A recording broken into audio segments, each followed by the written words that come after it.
명절 또 잘 보내고 오셨고 수고가 많으셨죠. 오가는 길도 안전하게 지켜주신 주님을 찬송합니다. 어떤 분은 멀리 저기 막 부산 쪽 갔다 오시는데 오는데 9시간 걸렸다는 분도 들어봤어요. 얼마나 막혔던지. 수고가 많으셨고 또 그 가운데 하나님을 또 찬미하는 가정들이 되신 것을 알고 축복합니다. 오늘 예배도 그러하기를 원합니다. 오늘 제목이 좀 독특해요. 나의 성공을 막아 새 길을 여시는 하나님. 한번 읽어봐요. 시작. 나의 성공을 막아 새 길을 여시는 하나님. 성공을 못하게 하신다라는 말씀이 아니에요. 내가 생각하는 성공이 아닐 때도 있어요. 주님이 진짜 승리의 길, 성공의 길, 아름다운 길을 여실 줄로 압니다. 오늘 설교의 한 10분 정도는 오늘 우리가 사도행전 13장을 보고 있는데요. 9장부터 대략 16장까지 어떤 교회와 선교의 변화가 있는지를 한번 잠깐 나눠드리고 이후에 오늘 제목에 맞는 설교를 한 10분 이후에 나누려고 합니다. 사도행전 9장에서 16장은 교회, 전도, 선교에 아주 극적인 변화가 일어나는 시기와 장면인 것을 알게 돼요. 새로운 전도자, 선교사, 사도 바울의 등장과 이방 선교의 서막이 열리는 부분이 9장에서 12장입니다. 아시는 것처럼 다메섹 가는 도상에서 9장 사울은 예수님 앞에 강한 빛을 보고 눈을 못 보기도 하면서 주님을 경험하고 회심하죠. 9장의 특징은 사울의 회심과 베드로의 사역인 것을 보게 돼요. 사울은 그렇게 이방 선교자로 준비되기 시작했고 베드로는 욥바와 룻다에서 병자 또 죽었던 아주 성실했던 여성도 다비다를 살리기도 하면서 욥바 지역에서 환상을 봐요. 유대인들이 제일 업신여겼던 무두장이 가죽 만지는 사람의 집에서 거하면서 고넬료에게 나아갈 수 있는 환상을 3번이나 경험하고 내가 이방인을 향해서도 복음 전하기를 원한다라는 성령의 지도를 받습니다. 이제 10장, 11장으로 가면 정말 고넬료에게 베드로가 찾아가 설교할 때 설교를 듣는데 성령을 받아버려요. 어떤 방언을 했는지 예언을 했는지 정확히는 모르겠지만 그 현상보다 중요한 건 이방인에게도 성령이 임하시는구나. 베드로가 은혜의 확신을 하면서 이제 도리어 늦었죠. 물 세례를 베풀게 됩니다. 공식적으로 예루살렘 교회 목사님이 이방인에게도 세례를 베푸는 사역이 열렸던 것이죠. 그러다가 12장에 보면 야고보가 죽습니다. 예수님의 제자 야고보가 첫 번째 순교자가 돼서 헤롯 왕에게서 죽죠. 베드로도 옥에 갇히기도 했다가 탈출하기도 합니다. 핵심은 뭐냐면 예루살렘 교회와 유다 지역의 성도들이 박해를 받았다는 겁니다. 그래서 사마리아와 땅끝을 향해서 성도들이 흩어지기 시작하죠. 과연 그 박해가 단지 박해만일까? 새롭게 여시는 주님의 길인 것도 보게 돼요. 이제 13장 오늘 본문인데요. 13, 14장 이제 가면 본격적인 이방 선교의 이제 길이 열려지면서 처음으로 1차 선교 여행을 보여줘요. 13, 14장. 안디옥 교회를 바울과 바나바가 세웠는데요. 그 교회가 성령의 지도를 받고 그 목회자들을 다시금 선교사로 파송해요. 일전에 하용조 목사님이 우리도 안디옥 교회가 되자 그래서 온누리 교회가 준비되었을 때 첫 번째 선교사님들을 준비하여 파송했다죠. 우리도 이제 안디옥과도 같습니다. 그랬더니 어느 성도가 아닌데요 그랬대요. 왜요? 그랬더니 여기는 담임 목사님이 파송받는데 목사님이 아니고 다른 선교사님이 가셨다는 거예요. 그럴 만큼 특별한 성령의 지도를 받고 담당하던 사역자들이 선교사로 파송을 받고 안디옥 교회는 새로운 리더십이 세워지는 것을 봅니다. 그들이 구브로, 비시디아, 안디옥, 이고니온, 박해받음은 루스드라, 더베 등에서 복음을 전합니다. 어떻게 이동을 했냐면 거기 더 머물지 못할 정도로 박해를 받으면 이동했어요. 지금 굉장히 독특한 9장부터 16장 이어지까지 어떤 패턴이 있는데요, 막으시면 막으신 게 아니라 다른 길을 여신 거예요. 우리가 A를 하다가 A가 막히면 어찌하여 이러십니까? 라는 마음도 들지만 그 뒤에 그 변화가 없다면 여기를 막으셨고 새 길을 여시려나 보다 하는 그런 소망이, 믿음도 지혜와 분별도 필요한 거죠. 그리고 이제 15장에 가면 굉장히 중요한 회의 하나가 열려요. 예루살렘 공의회가 열려서 이신칭의의 복음을 교회가 확정해요. 구약의 율법을 지킴만이 아니라 혹은 제사를 반복해야 되거나 할례를 받아야 되는 것이 아니라 유대인이든 이방인이든 할례를 받았든 그렇지 않든지 간에 예수 믿는 믿음, 주님 앞에 복음을 듣고 회개한 뒤에 예수님이 나의 유일하신 왕이시고 구주십니다 라는 그 주를 향한 믿음만 있다면 구원받을 수 있다. 믿음 외에 다른 구원의 조건은 없다는 교리를 사도행전 15장 예루살렘 공의회에서 확정합니다. 대단히 중요한 사역이죠. 그리고 나서 16장이 되면 드디어 유럽 선교의 길이 열리는 2차 선교 여행이 시작되는 거예요. 막 아시아 선교를 가려 했더니 성령이 선교를 막으시네요. 그럴 때도 있는 걸 봐요. 저희도 기억나시는 분 계실 거예요.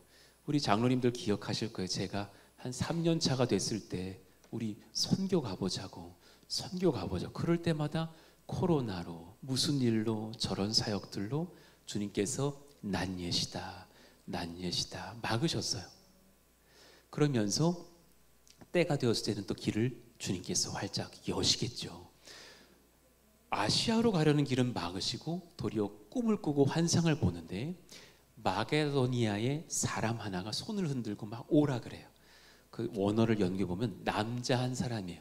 마게도니아 형제 한 사람이 우리에게 와서 우리를 좀 도우라, 저희에게 좀 복음을 전해 주십시오라는 꿈을 꾸고 환상을 보고 일어나 같이 기도하고 성령을 따라 유럽 땅 마게도니아 빌립보에 가는 거죠. 그 전까지는 모두 다 유대인들이 많았던 아시아 땅이기 때문에 거기서 회당들이 있었어요. 소위 토요일마다 예배드리는, 아직 예수님은 알지 못하지만 구약 예루살렘의 그 방식 그대로 예배를 드리는 회당들에 가서 우리가 예배하는, 제사 드리는 이유는 마지막 제사를 완성하실 분을 위하심입니다. 그분은 예수님이세요. 그분이 오셨습니다. 그리고 자기를 만나셨던 간증도 하면서 복음 증거했단 말이에요. 근데 16장에 가보니까 회당이 하나도 없는 거예요. 너무 당황스러웠을 겁니다. 그리고 성 밖으로 며칠 뒤에 나와서 털썩 주저앉아 있는데 강가에서 빨래를 하는 여인들 중에 루디아를 만나면서 교회가 열리게 되는 거죠. 그리고 감옥으로도 갔다가 간수를 전도하면서 빌립보 교회가 시작됩니다.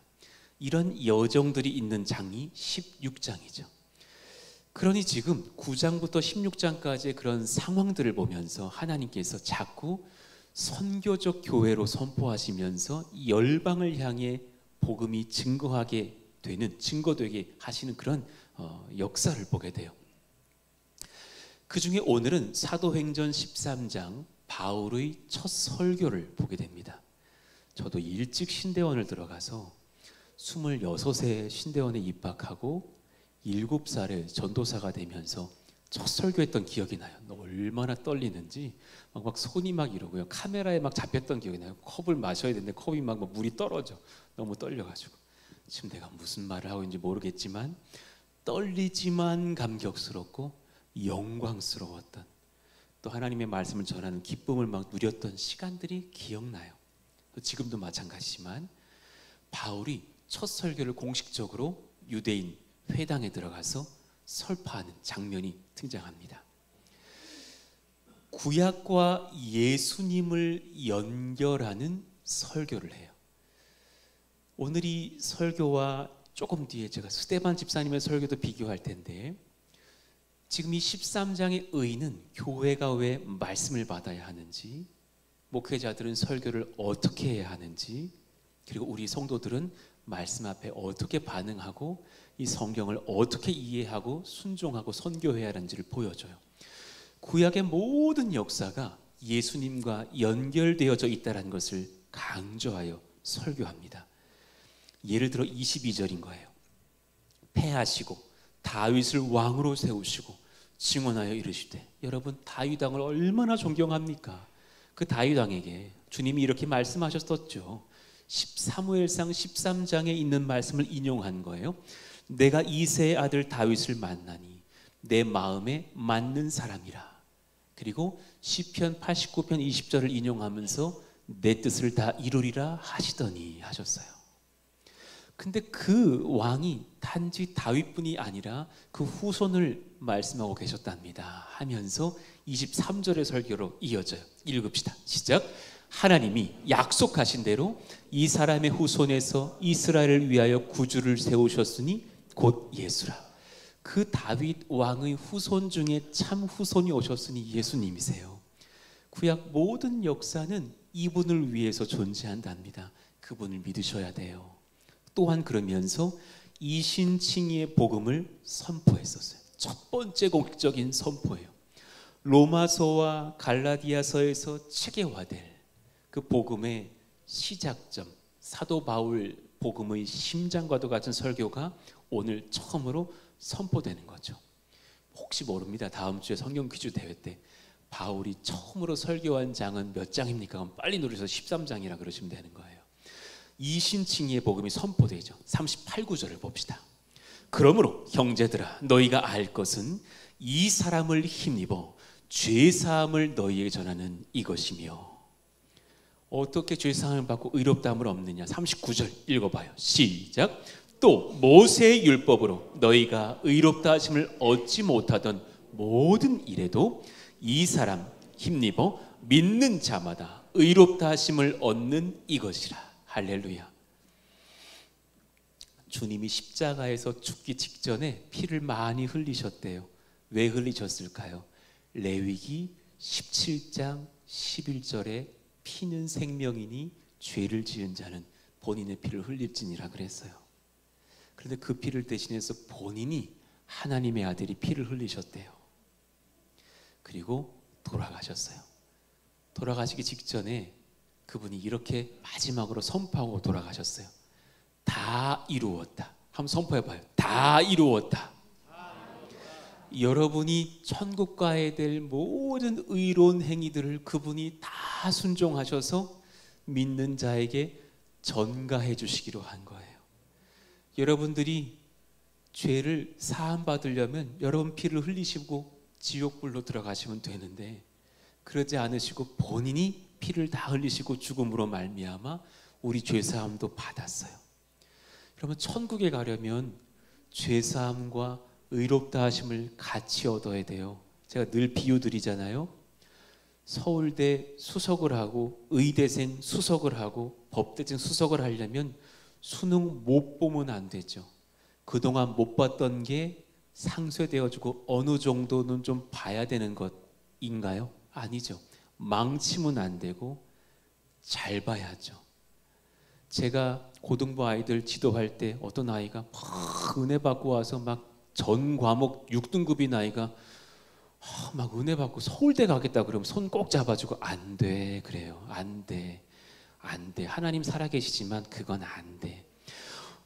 목사님이 어떻게 그런 말 할 수 있나요? 목사님이 너무 상처를 줍니다. 막 엄마랑 똑같은 말을 하셔요. 엄마가 오라 막 이러면서 내가 얘기해줘요. 안 되는 일을 조목조목 설명해줘요. 다른 대학은 갈 수 있어. 그렇지만 거기는 올 1등급을 맞아야 되는, 이미 내신이 너무 틀려고 이래도 안 될 거야. 그렇지만 해보자. 재수라도 해서라도 연대라도 가보자, 서강대라도 가보자, 뭐라도 가보자. 그럼 뭐 다시 이제 뭐 눈빛이 맑아지면서 힘을 얻는 거죠. 거기는 안 돼. 흠이 없어야 돼. 예를 들어 내신이라면 천국은요, 죄 한번 안 져야 되는 것뿐만이 아니라 예수님처럼 의롭게 살아가야지 들어가요. 죄사함과 의로움을 함께 얻는 은혜 다 이루었다. 예수님 믿으면 마이너스 동당이 제로가 되는 것은 물론이거니와 예수님이 모으셨던 은혜만큼 의로우심이 채워주는 줄로 믿습니다. 아멘. 옆에 있는 분들에게 꼭 이렇게 인사해 주십시오. 예수님 잘 믿으세요. 시작. 예, 절대 스스로 천국 가려고 하지 마십시오. 주님 믿으면 천국 갑니다. 할렐루야. 예, 이 복음을 처음으로 선포했던 거죠. 그리고 미래 사역의 청사진을 제시했어요. 믿음으로 구원받는다 전했더니 유대인들이 막 박해해요. 그랬더니 그렇다면 난 이방 땅으로라도 가겠다 하면서 선교적 교회의 의의를 제시해요. 45절을 봐봐요. 유대인들이 여러 명은 또 믿었지만 또 많은 무리가 믿지 않고 반박하고 비방했대요. 저도 너무 많이 들어봤어요. 지하철에서 지나다가 이단 두 분이 와가지고 저를 전도하려고 그러더라고요.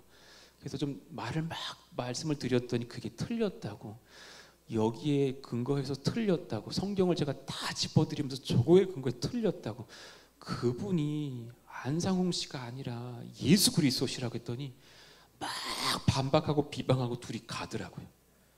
독한 사람이라 그러면서 가는 걸 봤어요.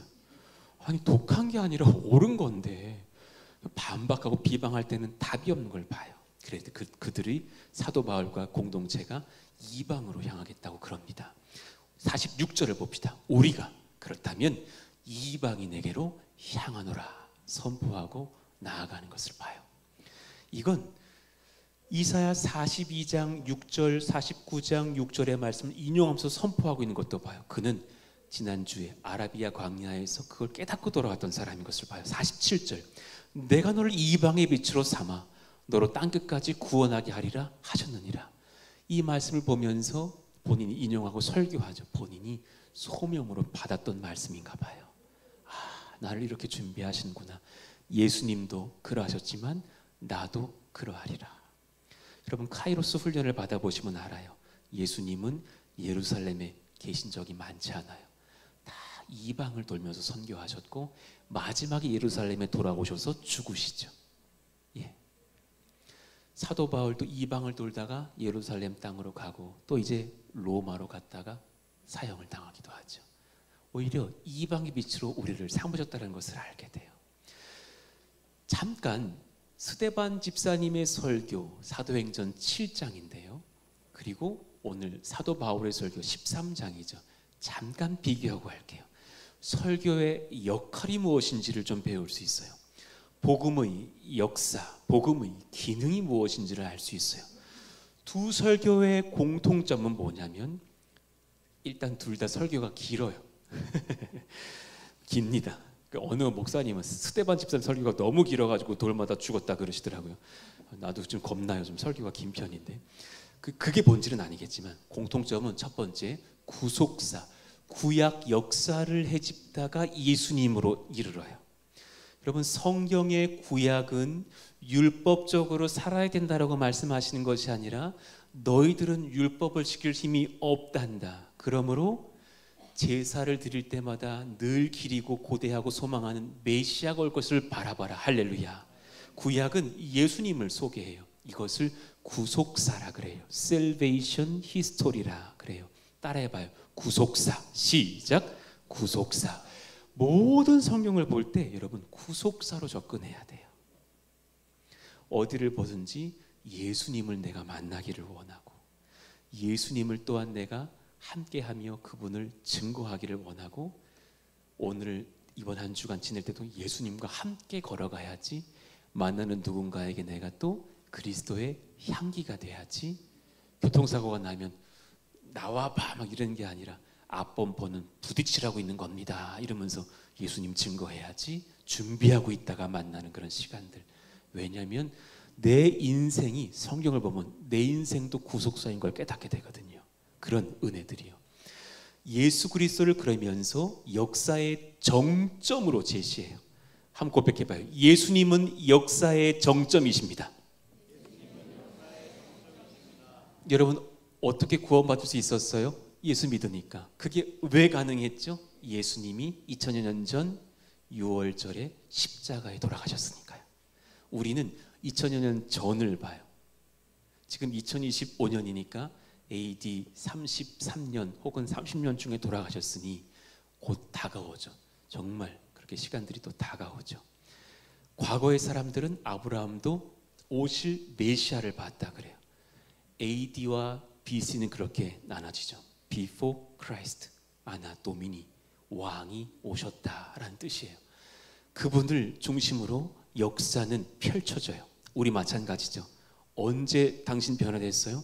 전에는 술고래였고 담배의 노예가 되었고 여러 돈을 탐닉하고 아내를 몹살게 굴면서 살았는데 내가 예수님 만나고 나니까 완전히 변화됐습니다. 우리 구주께서 저를 위해 꼭 고백하죠. 십자가에 죽고 돌아가시고 부활하셨다고 하시더군요. 전 그분을 만났습니다.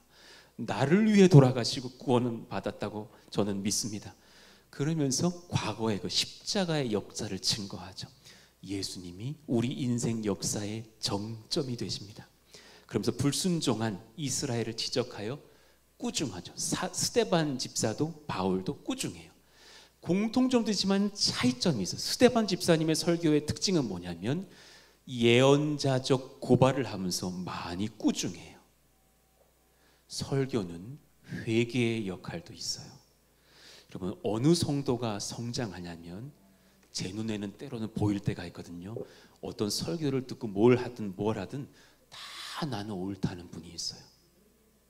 그렇지. 저는 그래서 이래서 이게 참 감사하고 저래서 감사하고요. 감사한 건 좋은데 나의 고백을 할 줄을 몰라. 그런데 어떤 분은 늘 오늘 말씀이 저를 깨우시더군요. 오늘 저가 큰 회개를 이루게 됐습니다. 제가 지난주에는 이것 때문에 회개하게 하셨는데 오늘은 이 말씀으로 회개하게 하시더군요 하면서 늘 나를 처서복종시키는 그런 설교를 듣는 성도도 있어요. 예언자적 고발을 할 때 그들의 마음에 있는 기득권을 무너뜨리는 설교를 하거든요. 너희들은 너희의 자리를 지금 그 장소를 사랑하지 않느냐. 예루살렘과 그 성전의 기득권을 가지고 너희들의 그 유대인과 바리새인과 율법 박사와 서기관이라는 그 자리를 내가 차지하고 기득권을 부리고 있지 않느냐. 그런데 아브라함은 하란에서 주님을 만났고 요셉은 이집트에서 주님을 만났고 모세는 미디안 광야에서 만났다. 어찌 건물된 성전에만 하나님의 임재가 있을까? 너희들의 자리에만 은혜가 있을까? 이제 만방을 향해 복음을 전하시는 예수님의 복음을 듣고 너희의 기득권을 내려놔라 했을 때 비판을 받고 돌맞아 죽습니다. 바울의 설교는 조금 더 부드러워요. 시작부터 형제들아 라고 부릅니다. 그러면서 내용은 같지만 훨씬 더 상세하고 인격적으로 예수님 앞에서 죄사함을 받고 의롭다 하심을 얻을 길이 있다. 예수님을 받아들여라.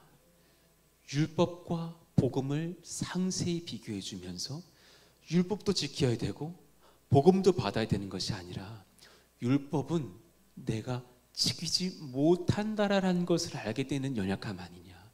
우리 형제들이요, 선포해 드릴게요. 오늘부터 정결합시다. 마음으로도 음란한 것 생각하지 맙시다 하면 딱 느껴요. 안 되는데. 난 다른 남자들은 뭐지? 저는 일단은 목사로서는 저는 일단 안 됩니다.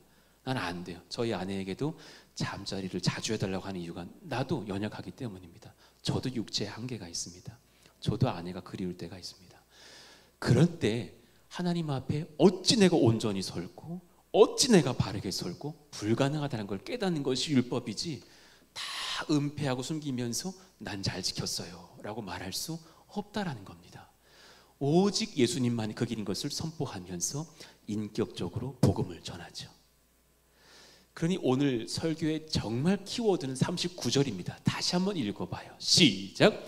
또 모세의 율법으로 너희가 의롭다 하심을 얻지 못하던 모든 일에도 이 사람을 힘입어 믿는 자마다 의롭다 하심을 얻는 이것이라. 이렇게 탁월한 설교를 하셨는데도 대다수 많은 유대인들이 그를 비방하고 반론하고 박해했다라는 것을 설교하고 증거하시잖아요, 성경이. 수요일, 목요일쯤에 주님께 여쭤봤어요. 왜 그렇게 그들의 마음이 막히고 설교의 길이 막혔을까요? 주님이 다시 말씀하시더군요. 문화가 막은 거냐, 전통이 막은 거냐, 그들의 마음의 기득권이 막은 거냐 분별해 보아라. 답은 후자더군요. 일전에 어떤 이런 얘기 들어보셨죠? 우리 교회에 있는 일이 전혀 아니에요. 어떤 저 역사와 전통을 자랑하는 어느 교회가 세 팀이 돼서 싸웠다고, A 장로님, 김 집사님, 박 목사님 막 세 분이 싸웠다고 가정해봐요. 여러분, 그게 전통 때문에 싸우는 걸까요? 60년 전통, 90년 전통, 100년 전통이기 때문에 싸우는 게 아니라 그 안에 어떤 마음에 내 기득권의 벽이 무너지지 않아서 싸우는 것을 보게 돼요. 어느 교회에서 목사님과 어느 장로님이 갈등했다는 소식을 들은 적이 있었어요. 이유는 너무 단순했어요. 목사님이 마지막 헌금 기도를 하시다가 바로 축도를 하시는 거예요.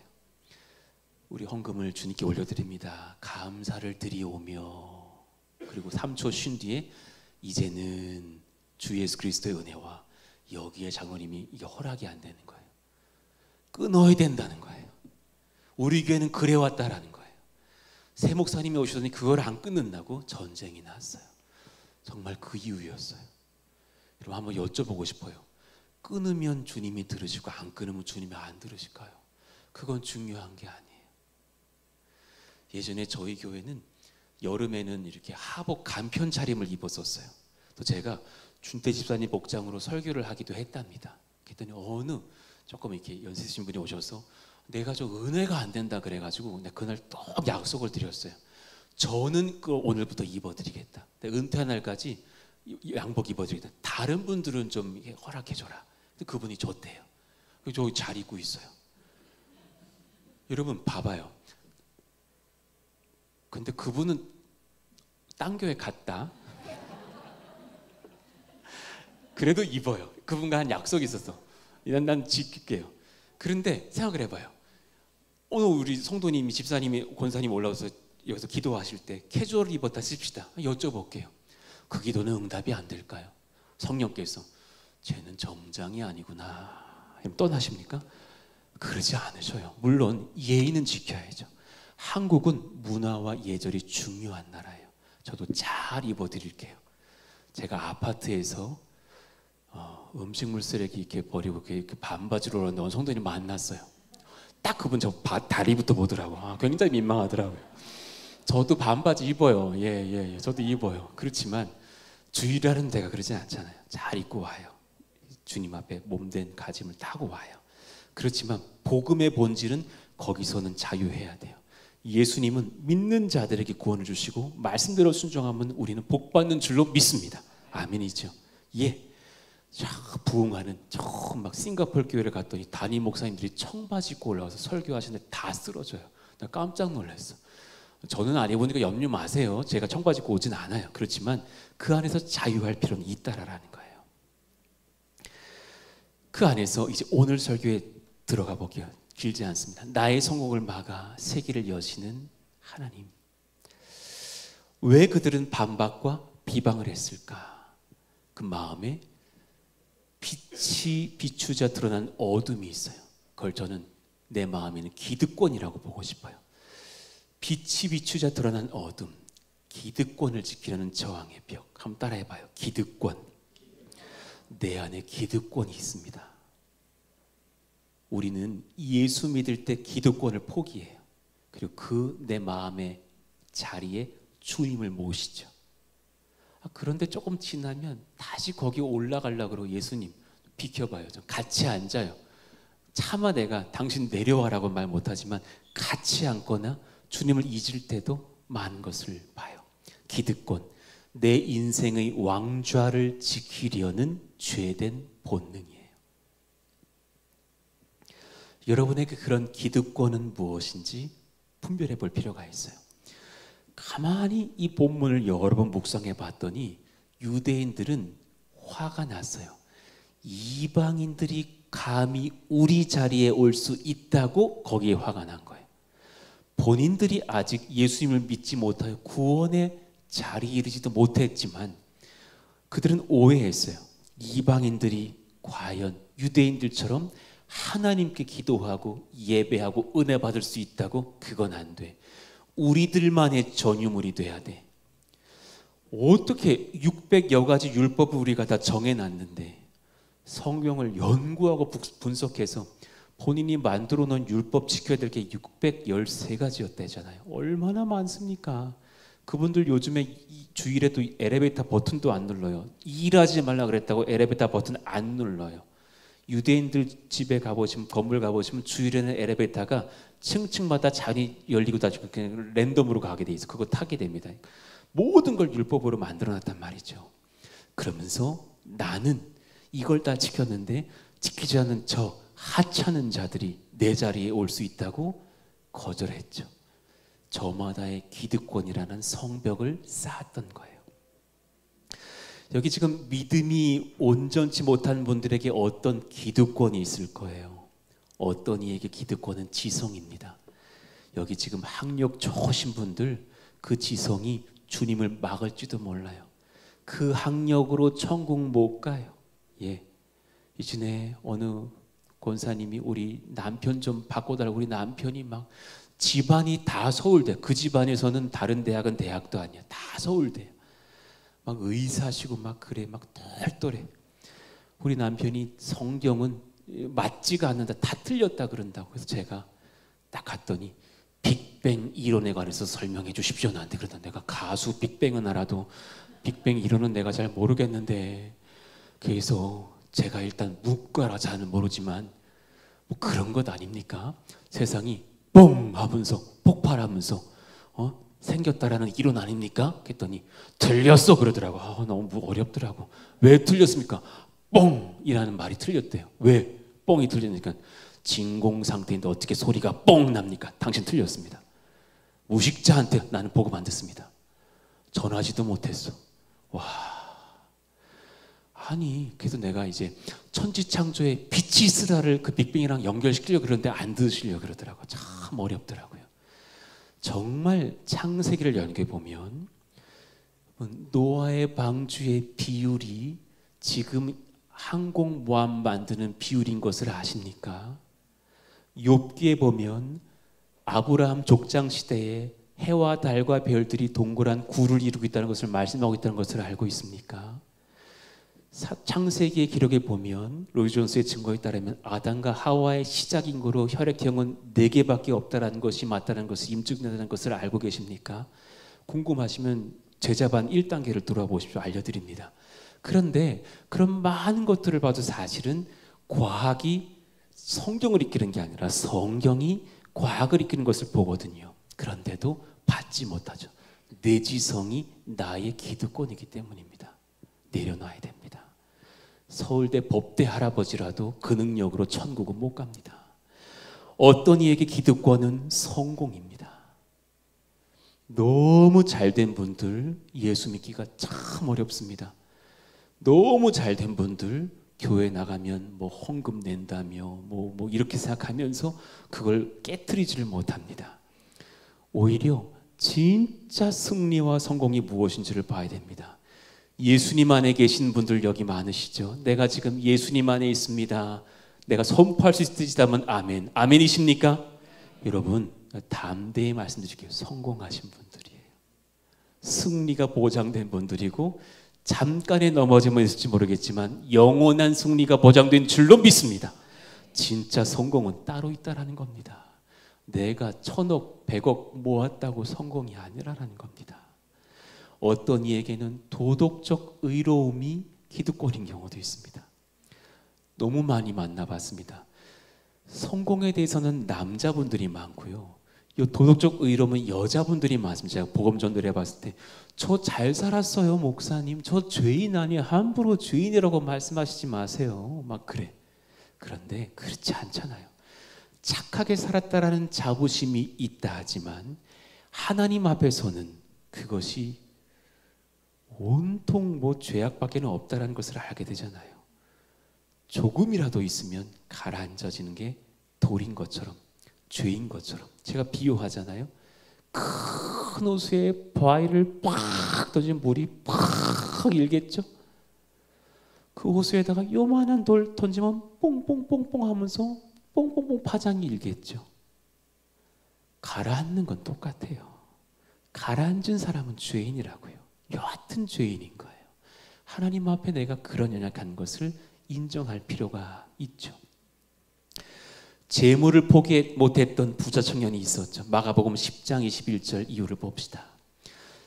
그 청년을 보시고 예수님께서 사랑하셔서 이르셨대요. 사랑해서, 미워하시지 않아요. 주님이 오늘 우리를 꾸중하실 때라면 사랑하셔서 꾸중하시는 거예요. 제가 아니라 성령께서 여러분을 직접 만지시겠죠.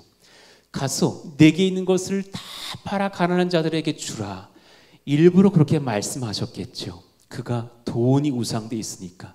남들은 몇 천만 원, 뭐 많아봐야 몇 억 있겠지만 그 사람은 막 수십 수백억이 있었겠죠. 그러니까 다 팔아서 가난한 자들에게 나눠줘 봐라. 그러면 진짜 부자가 되는 걸 알려줄게. 하늘에서 보화가 내게 있으리라. 여러분, 주님 앞에 힘써 삶으로 예배하고 드린 뒤에 하늘에서 선물 받읍시다. 할렐루야. 난 그러기를 원해요. 우리 모두 푸동 식구들은 천국에서 다 부유하기를 예수 이름으로 축원합니다. 여러분, 이 땅에서 1000억, 100억, 1조, 100조 갖고 있다가 죽으면 뭐합니까? 가져가지를 못하는데 가서 정말 예수 안에서 나는 100억 부자 될래요. 돈의 얘기가 아니라 영광과 은혜의 얘기잖아요. 나는 주님의 은혜 100억 부자 되길 원해요. 그것이 진짜 귀한 것이죠. 한번 드려봐라 했더니 22절, 그 사람은 재물이 많은 거로 이 말씀으로 인하여 슬픈 기색을 띠고 근심하며 가니라. 이 본문을 두고서 존 파이프 목사님이 일전에 뭐라 설교하셨냐 하면, 많은 재물이 남아있다는 것에 흐뭇해하면서 조금 헌금 드리면서 생색을 내지 말자 그랬어요. 그것도 예배는 아니다. 더 드리고 드릴 만한 삶으로 나아가자. 그리고 돈이 많은 분들에게 그분이 설교할 때 가난한 자들에게 흘리라고, 더 많이 흘리라고, 그러려고 주신 흐름의 은혜의 주역이 아니냐고. 그때 하늘의 복이 있을 것이라고 쩌렁쩌렁 외치시면서 설교하신 것을 들어봤어요. 로마서 10장 3절 말씀, 자기 의를 지키는 자들에게 하시는 말씀이, 읽어봐요. 시작. 하나님의 의를 모르고 자기 의를 세우려고 힘써 하나님의 의에 복종하지 아니하였느니라. 저는 우리 교회의 복은 하나님의 의를 인정하고 누리시는 분들이 대부분이라는 거예요. 전 여기 가끔 무대에 올라오면 늘 눈물 흘리면서 감격하는 그런 집사님들, 뭐 이렇게 성도님들을 볼 때가 있어요. 막 권영란 집사님 같은 경우가 대표적인 일이, 자기가 올라가시 전에 다짐을 한대요. 울지 않으리라. 울지 않아야지. 오늘은 찔찔대지 말자. 그리고 올라가면 갑자기 표정이 이렇게 바뀌다가 말을 못하다가 막 손이 떨리면서 하나님의 은혜가 너무 큽니다 이러시는 거예요. 저는 바로 저 말씀, 로마서 10장 3절 말씀 다시 띄워줘. 우리가 이런 은혜가 있으면 좋겠어요. 우리 교회에 하나님의 의를 누리는 백성들이 가득하시기를 축원합니다. 그분의 의가 나를 덮었습니다. 할렐루야. 그분의 은혜가 나를 덮어서 오늘 내가 여기 은혜로 서 있습니다. 할렐루야. 얼마나 감사해요. 그 백성들이 많기 때문에 푸동은 은혜가 넘치는 것을 느껴요. 다들 새가족들이 그러셔요. 왜 이렇게 기뻐하면서 열정적이고 수고하시는데 다 그런데요. 하나님이 하셨다고, 하나님이 하게 하셨다 그런데요. 푸동의 힘은 하나님의 의를 알기 때문이에요. 하나님의 은혜를 알기 때문이에요. 그러다 우리가 혹여나 이런 병 들면 안 돼요. 언젠가 시간 지나서 이 교회 내가 다 했다고, 그거 내가 한 거라고, 내 의라고 그러면 그때부터 싸우고 병들 거예요. 그러지 않으시기를 원합니다. 옆에 있는 분들에게 이렇게 고백해 주세요. 하나님이 하셨습니다. 시작. 이것만 고백하는 우리들 모두가 되기를 원합니다. 하나님이 하셨어요. 그러니 세상은 그럴 때 저항의 방식은요, 세상의 힘을 총동원해서 박해하려고 그래요. 그럼 여기에 굴하지 않으시기를 원해요. 항상 그래요. 세상은 50절에 보니까 바울을 거절하는 유대인들이 경건한 귀부인들, 신의 유력자들을 선동했다죠. 여러분, 그럴 때 깨어나셔야 되는 거예요. 누가 나를 흔들 때 그때 깨어나셔야 되는 거예요. 바울과 바나바를 박해하게 하여서 그 지역을 쫓아냈대. 그 지역에서 항상 교회는 어려움을 당해요. 나는 그런 드라마 영상을 많이 봐요. 기독교인들이 엉망되게 하는 영화 많아요. 무슨 수리남이라는 하는 무슨 드라마 보니까 그 사기꾼이 목사 행격을 하다가 뭐 다 사기를 치더라고요. 항상 그래. 난 사기치는 스님은 본 적이 없어요. 항상 목사야. 나 약간 섭섭해. 야. 또 무슨 막 더글로리인가? 아니 왜 목사 딸이 마약을 하고서 교회에서 주사바늘 꽂고 있다 걸리고, 그 교회에서 촬영을 하게 해준 교회는 뭐 하고 있는 교회인지 난 모르겠어요. 엉망인 것 같아요. 사실은 옳지 않아요. 그러다가 뭐 돈을 주면 갑자기 세상 사람들이 돈을 딱 받자마자 할렐루야 그러면서 세상과 타협하고, 이런 모습들이요. 기독교인들이 우습게 여겨지는 문화권을 봐요. 여러분, 세상 권세가 그래요.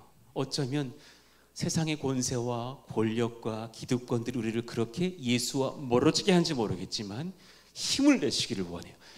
여기를 세상이 막으면 주님은 여기를 여실 겁니다. 할렐루야. 예, 힘을 내고 전진하고 분별하고 승리할 수 있다면 그것이 족한 줄로 알아요. 얼마나 귀한 일인지 모릅니다. 그러니 우리 가운데 어떤 분별이 필요해요? 직장인들에게 회사의 조직 문화가 복음을 막는 벽이 될지도 모르겠어요. 꿋꿋하게 견디십시오. 원래 직장 문화는 그런 거예요.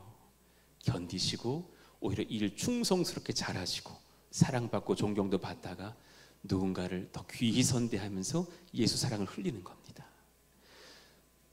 물질이 많지 않지만 자녀 교육이 굉장히 중요한 시대 속에서 압박받는 성도들이 계십니까? 예, 교회가 하나님께서, 우리 예수님께서 아이들을 직접 기르실 줄로 확신합니다. 예, 국영수 사회과학 다 학원 못 다녀도 상관없습니다. 예, 다닌다고도 그 아이가 공부하는 것도 아닙니다. 필요한 거 소수는 다녀야겠지만 내가 그러지 못할지라도 마음 무너지면서 얼마나 떨려요. 막 초등학교, 중학교, 요즘 뭐 유치원 때부터 학원 얼마나 많이 다닙니까? 그런 거 다 내려놓으시면서 오히려 세상 문화에 선하게 저항할 때는 저항하십시오. 저는 이런 권사님들의 고백이 제일 귀한 것 같아요. 아이가 잘 컸는데 우리 뭐 예를 들어서 우리 양 권사님의 고백, 그리고 우리 강주영 간사님 어머님, 진짜 학원 한 번 보낸 적이 없다고, 하나님께서 이 아이를 직접 기르셨다고, 그 고백이 귀한 것을 봐요. 예, 그것이 가능하다는 것을 아셔야 돼요. 어거스틴의 고백을 한번 봅시다. 하나님의 도성이라는 귀한 책에서 천국과 세상의 전쟁을 보여줘요. 읽어봐요. 시작. 두 종류의 사랑이 두 종류의 도시를 만들었습니다. 하나님을 경멸하기까지 이르는 자기 사랑이 지상의 도성을 만들었고, 자기를 경멸하기까지 이르는 하나님 사랑이 하나님 도성을 만들었습니다. 꼭 기억하셔야 돼요. 때로 하나님 따라가려면은 나를 경멸하기까지 해야 돼요. 내 이성으로는 그것이 틀렸다고 너무 여겨지는데 꺾어야 돼요. 나는 그 사람을 품을 수 없다라는 것이 99.99%인데 0.0001%의 성령께서 말씀하신 게 뭐냐면 품어라, 사랑해라, 용납하라, 그에게 가서 손을 잡아라 하셔요. 손 잡아야 돼요. 나를 경멸해야 주님께 나아갈 수 있어요. 예, 두 종류의 전쟁 속 여러분들은 지금 혹시 몸은 여기 와 있지만 마음은 은근히 하나님과 멀어지는 걸 선택하고 있지는 않느냐라는 거예요. 그 말씀을 보면서 마태복음 11장 28절을 읽어보면, 마태복음 11장 28절은 위로의 말씀만이 아니라 전쟁의 말씀이에요. 힘들 때 이 말씀 들으면 막 위로되죠. 수고하고 무거워 짐진 자들아, 맞아요, 주님 힘들었어요, 막 이랬잖아요. 근데 그게 아니라 그 짐을 안 내려놓잖아요. 내가 그게 짐인 줄 모르고 승리하는 책가방인 줄 알고 쥐고 가잖아요. 그걸 내려놔야 되거든요. 나의 기득권 내려놓고 다 예수님께로 나아가십시오. 그러면 쉼을 얻으리라. 여러분이 내려놓지 못하는 지금 기득권이 뭡니까? 내 자존심, 재정적인 안정, 자녀 양육의 계획. 제가 최근에 느낀 건데, 우리 교회 성도님들이 젊다 보니까 아이 계획을 세워놓으신 젊은 엄마들이 많아요. 애 30년치를 계산해 놨어. 예언해드리죠. 그대로 안 될 겁니다. 그대로 안 될 거예요. 애가 감당을 못합니다. 너무 글을 잘 쓰고 시를 좋아하는 아이를 만난 적이 있어요. 그 아이가 시를 썼는데요, 보다가 눈물이 왈칵 터질 것 같은 시 쓰는 아주 그냥 시성이 있는 친구인데, 엄마가 무조건, 아빠가 무조건 이과라 그랬대요. 이과 가야 돈 된다고 그랬대요. 아니에요. 그렇게 기르는 게 아니에요. 하나님께 맡겨드리는 거예요. 맡겨드리는 거예요. 완전히 맡겨드리는 거예요. 나의 기득권이 뭔지를 봅시다. 그러니 5분만 설교도 하고 찬송합시다. 반전의 전략을 봐요. 나의 성공을 막아 세기를 여신 하나님. 읽어봐요. 시작. 나의 성공을 막아 세기를 여시는 하나님. 분명히 지금 느끼시는 게 있을 거예요. 무언가는 막으셨고, 그래서 상처 주신 게 아니라 다른 길을 여실 거예요. 분별하셔야 돼요. 분별하셔야 돼요.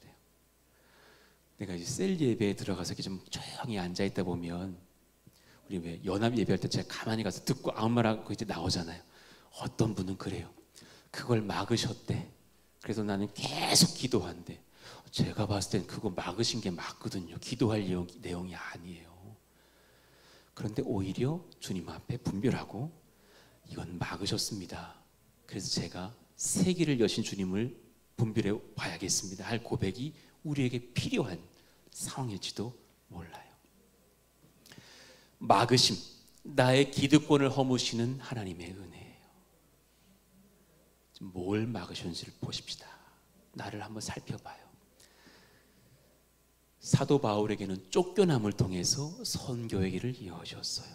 그는 그때 너무 수치스럽고 괴로웠을 거예요. 너무 힘들 때가 있어요.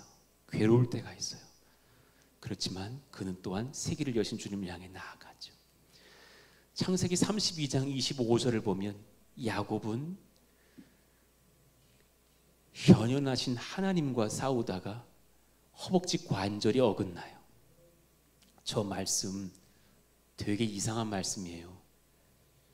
여기 누가 힘이 셀까요? 예를 들어서 저 뒤에 계신 우리 엄장로님이 힘이 좀 세다고 느껴져요.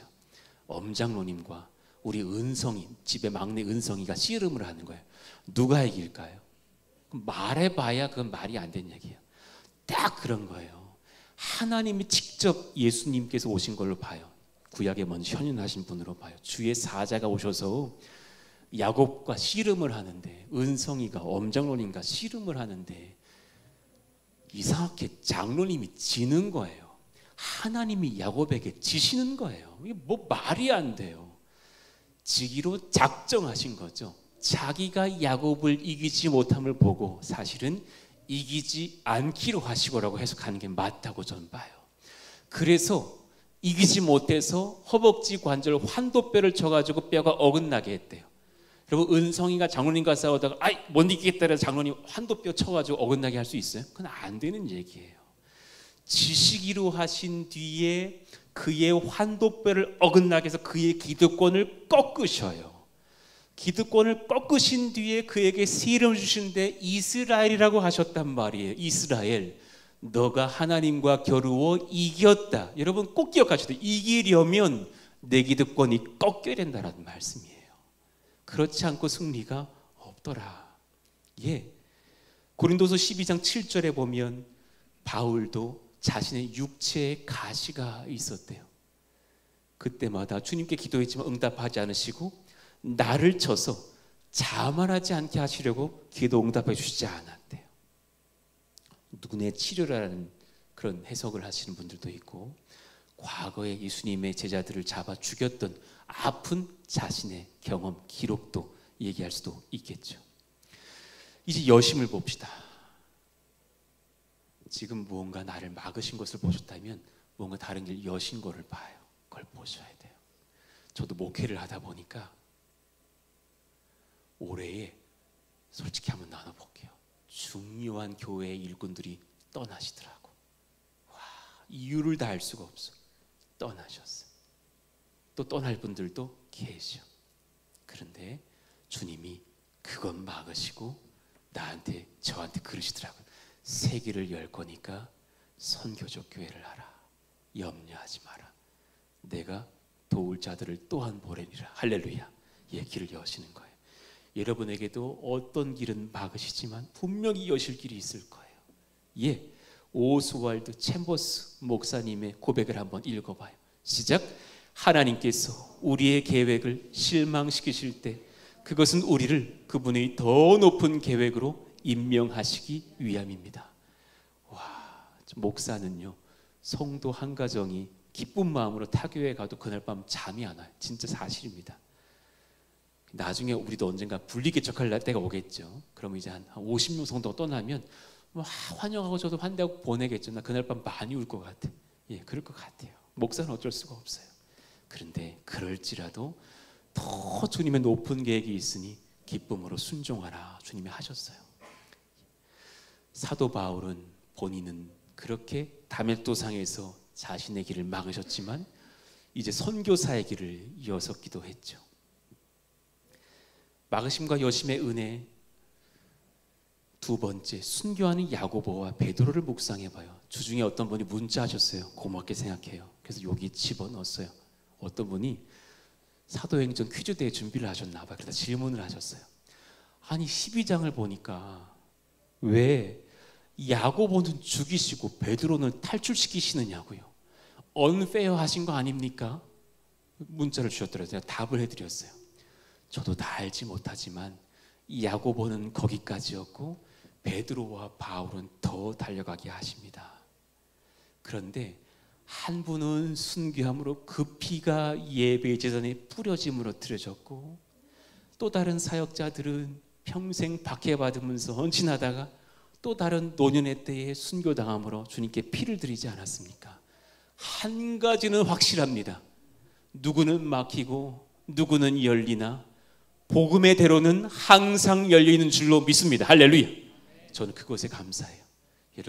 여러분들의 인생 어떤 분은 젊지만 먼저 갈 분도 있을지 모르고 어떤 분은 골골골골 아프지만 100세를 짓고 가실 분도 있을지 몰라요. 다 언페어하다고 느껴질지 몰라요. 그러나 주 안에서 한 가지는 공평해요. 예수의 복음을 흘리는 통로는 공평한 줄로 믿습니다. 아멘입니다. 제 아는 친구 목사님이 돌아가셨어요. 저보다 몇 년 선배인데 구강암이 오셔가지고 신대원 바로 앞에 계시던 목사님인데 설교 너무 잘하셨는데 돌아가 버리셨어요. 저의 아내와 그 사모님과 친했었는데 그렇게 사실은 남편을 주님께 올려보냈어요. 아무도 이유를 말할 수가 없어요. 먼저 거두신 분이 있고 아직 목회하는 저도 있어요. 다 모르겠지만 주님께서는 한 가지는 확실합니다. 복음의 길이 이어져 가고 있다. 그러니 여러분의 인생을 적게 보면서 한번 봅시다. 나의 막으심과 여심의 은혜는 무엇인가 잘 분별해 보시기를 원해요. 자리에서 일어나 봅시다. 찬송함으로 나아갑시다.